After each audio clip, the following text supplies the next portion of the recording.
All right. So this is a kid asked me about reed strength and when do you decide to go up a reed strength, and it's a complicated question with a complicated answer. To put it as simply as possible, you go up a reed strength when you feel like you need to. What I would do to kind of get an idea of what that feels like is go get a softer reed than what you play on. If you play on 3.5s, go grab a 3, go grab a 2.5, and play on that a little bit, and you'll start to feel the difference. You won't be able to push it as hard. You won't be able to get the same volume because the sound's going to start to spread. It might even just stop. The reed just doesn't have enough meat on it to handle that. Try to play some high notes. You'll find that the high notes, they're harder to support. They're harder to get up to pitch. Sometimes they just won't come out. And your articulation, it's going to feel real hot. It's going to feel like the sound shooting out and your tongue barely has to do anything because the reed's softer. So it doesn't take as much energy to articulate, to stop the reed from moving. So it's going to pow, pow, pow. So yeah, those three things, kind of articulation, pitch on high notes, and volume. The problem is, so that's the short answer. The problem is that the reed's not the only thing that affects that by any stretch of the imagination. The reed and the mouthpiece are in a relationship. The distance. Sorry, I'm trying to grab a clarinet mouthpiece out of my desk. The distance between the tip of the reed and the tip of the mouthpiece. So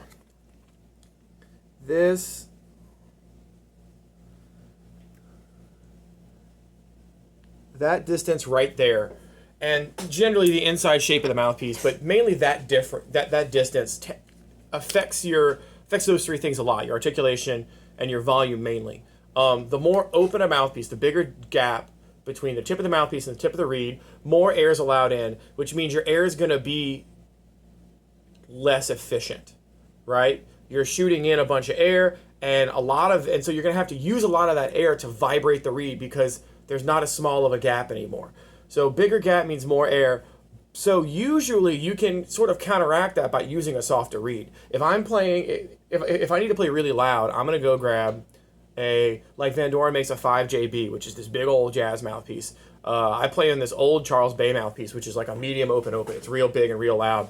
On that, I play like 2s and 2.5s, and it sounds fine. The tone's good, but because it's a really open mouthpiece, I can play on a soft reed. But they make like M13 Lyres M13s. That's the closest thing, most closed thing I can think of right now.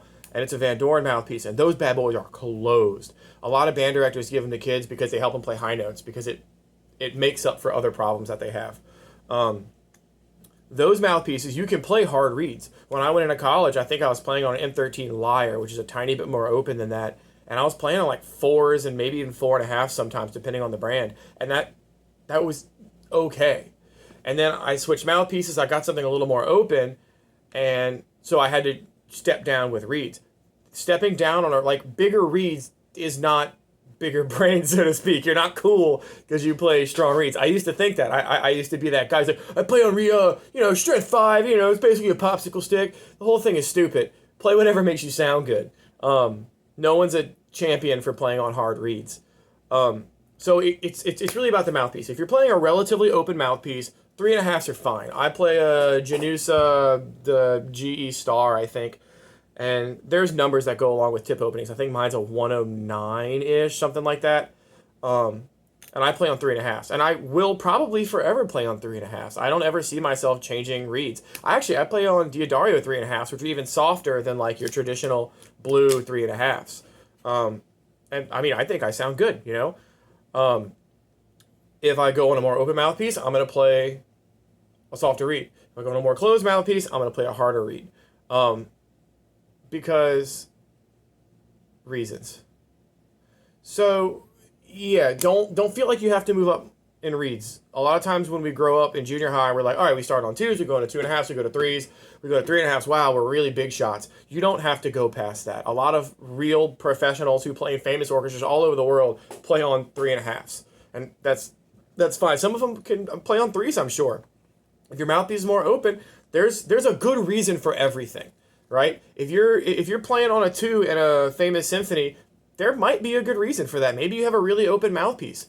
One of the biggest things for me, talking about like mouthpiece opening and its relationship to reeds, is how free blowing it is.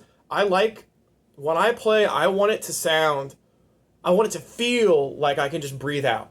I want it to just feel like, and so I want to have this little back pressure, that sort of like blowing into a coffee straw, that kind of feeling where your air gets trapped inside of you. There's gonna be a little bit of that on clarinet, but like I want to minimize that because I want it to feel like I can just go. I want my instrument to be as natural to my normal breathing as possible. And so that's why like one of the things that when I went to a bigger mouthpiece, I was happy. I was like, oh man, this is more open. It feels much better. I can't play notes for as long. I can't sustain notes as long as I could because I'm using a lot more air. But like my sound got bigger. That's a big complaint people have with those little M13s, is that the sound's really small. Well, I mean, that kind of makes sense. You can only get so much air into it because the gap's small. Big gaps, big sound, but they become harder to control. So when I moved to a bigger gap, it was like, okay, I can step down in reed size now, and my sound is bigger, and it feels better. But don't play on hard reeds because of high notes, because that's, one, it's cheating, and two, you're doing yourself a disservice. You're limiting yourself. It's like you're choosing high notes over tone and volume, not 100% of the time, but in general. So you'll be like, all right, well, cool. Now I can play these high notes in tune. I can play above the staff. This is great. Everything's wonderful. But I sound really small. I don't sound bad. I sound sweet. I sound smooth, but I'm small. And the problem when you're a performer, you can't sound small, right? You're playing for out in an audience. If you're first clarinet and you're playing something, it's like, great, I can play high notes, but most of the solos aren't high notes anyway, right? If you're playing like Festive Overture, you're playing top of the staff, maybe slightly above the staff. It's not a big deal, and you gotta really blow out there because you're playing over a band, or if you're a soloist, you're playing over a piano or an orchestra or whatever.